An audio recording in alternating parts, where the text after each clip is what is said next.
नमस्कार. श्री स्वामी समर्थ ताईंनो. सकाळी सकाळी थोडा पाऊस झाला होता. बाहेर आले तर झाडं अगदी हिरवेगार झाले होते. घरातला थोडासा किराणा संपला होता, तो जाऊन आणला आणि नंतर एकत्रच 1 किलो हे जे शेंगदाणे आहेत ते व्यवस्थित भाजून ठेवत असते. मग 4 ते 5 दिवस टेन्शन राहत नाही. तर आज मला बनवायची होती छोलेची भाजी. आता ही भाजी बनवायची म्हणून मी काय केलं, शेंगदाणे तर असे पण मला भाजायचेच होते. मग एकत्र एक कढाई मांडून सगळे शेंगदाणे 1 किलो भाजून घेतले. ते शेंगदाणे निवडायला टाकले. माझ्याकडे येणार होते आज पाहुणे. पाहुणे कोण ते सांगतेच तुम्हाला. आता हे शेंगदाणे छान खरपूस भाजून घेतलेत. आता ह्याच कढईमध्ये चला मी थोडंसं जे काही तळण तळायचं आहे ते तळण तळून घेणार आहे. इथं मी मला लागेल तेवढं तेल व्यवस्थित टाकून घेतलं. बरं ताईंनो, उद्या आहे स्वामींचा गुरुवार आणि गुरुवारी प्रत्येकाने मंदिरात गेलं पाहिजे. आपली जी काही दररोजची सेवा आहे ती केली पाहिजे. नित्यसेवा, स्वामी चरित्राचे 3 अध्याय किमान एवढं तरी झालं ना तरी स्वामी आपल्यासोबत कायमस्वरूपी पाठीशी उभा असतात. तर आता चला, मला बनवायची आहे मस्त अशी भाजी छोल्याची. त्यासाठी मी इथे छोले परतायला टाकून घेतलेत चोपड्या कढईमध्ये. म्हणजेच आत्ता मी थोड्या वेळापूर्वी तांदळाच्या पापड्या तळून घेतल्या. त्यानंतर ताईंनो इथं थोडासा XYZ मसाला घेतला आहे आणि लाल तिखट आणि लसूण खोबरं कुटून घेतलं, त्यामध्ये थोडेसे जिरेसुद्धा. तर हे सगळं व्यवस्थित मिश्रण परतून घ्यायचं. याच्यामध्ये आपल्याला लागन तेवढा अंदाजाने कुट्टासुद्धा परतला पाहिजे, कारण कुट्टा परतून घेतल्याच्या नंतर भाजीला अगदी तरी येते आणि भाजीसुद्धा चवदार लागते. तर ही छोल्याची भाजी करायला खूप सोपी आहे आणि खायलासुद्धा खूप खमंग लागते. आता मला रस बनवायचा होता, पण रस बनवायचा आहे तरीसुद्धा ही भाजी पातळ करायची आहे. त्यातले एक जण जे आहे ते खाणार नाही रस, मग ही पातळ भाजी त्यासाठी करायची होती. मग इथं मी छान शेंगदाण्याचा कुट्टा व्यवस्थित परतून घेतला आणि तुम्हाला भरपूर वेळा सांगते मी की ताईंनो, प्लेटने पाणी टाकायचं भाजीमध्ये. तर चला, आपल्या छोल्याची भाजी तर तयार झाली आहे. आता एक थोडीशी 5 मिनटं याला उकळी आली की भाजी तयार झाली. तोपर्यंत आपले शेंगदाणे निवले होते. म्हणलं चला भरणीमध्ये भरून घेऊया. ताईंनो, खरोखर पाहिलं ना तर ह्या शेंगदाण्यामध्ये 1% एक तरी खडा सापडतो आणि ते मी भाजून घ्यायच्या आधीच व्यवस्थित निवडून घेतलं होतं.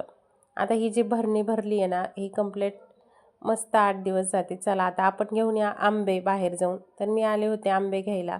एवढा बी काही पाऊस झाला नाही आहे, त्यामुळं आंबे खायला जमत आहेत. नाही तर मग जास्त पाऊस झाल्यावर कोणालाच आंबे खाऊन देत नाहीत. मग इकडं मस्तपैकी चपात्यासुद्धा लाटून झाल्या माझ्या सगळ्या.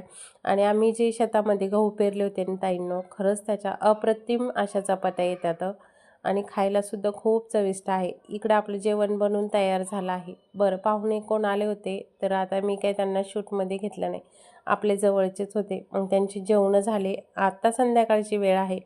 संध्याकाळच्या वेळेला आम्ही निघालो बाहेर कुठं तर ते सांगतेच तुम्हाला समोर गेल्यावर. आता आम्ही चाललो होतो स्कूटीवर आणि रात्रीचा एक प्रॉब्लेम आहे ताईंनो, मला जास्त रोडला गेलं आणि समोरच्या जे काही गाड्या येतात ना, मग मला जास्त काही स्कूटी हाणायला दिसत नाही. आता इथं नणंदबाईचा आहे बड्डे. माझ्या नणंदबाई ह्या तुम्ही पाहिल्या असतील, त्यांचं पण एक चॅनल आहे यूट्यूबला. मग आता आम्ही सगळे मिळून आलो आहे हॉटेलला बड्डे सेलिब्रेट करण्यासाठी. मग दीदीनी मी आणला होता केक. म्हणलं चला, आता त्यांनी जेवायला बोलवलं होतं, त्याच्या आधीच आम्ही केकची ऑर्डर दिलेली होती. म्हणलं चला जाऊया. आता मस्तपैकी आलो आहे हॉटेलला. हे हॉटेल पहिल्यांदाच आम्ही ह्या विराम हॉटेलला आलो होतो. याच्या आधी कधीच आलेलं नव्हतं, पण मात्र इथं आलो ना ताईंनो, जेवण वगैरे खूप छान दिलं त्यांनी आम्हाला. तर माझे 2 मुलातून माझा एक मुलगा गावाकडे गेलेला आहे, दीदी होती माझ्यासोबत. तर नणंदबाईचे दोन्ही मुलं.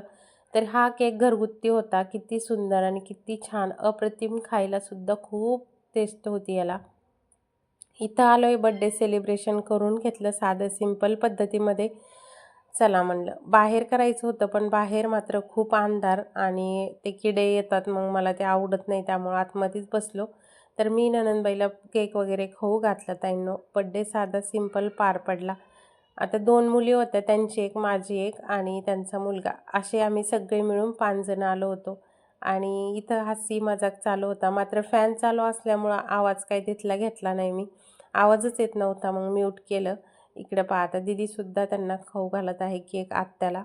बरं ताईंनो, तुम्हाला माझे व्हिडिओ कसे वाटतात प्लीज मी दर व्हिडिओमध्ये सांगते की मला कमेंट करून नक्की सांगा, पण तुम्ही काही सांगत नाही. मी इथं साधं सिंपल गळ्यातलं त्यांना आणलं होतं.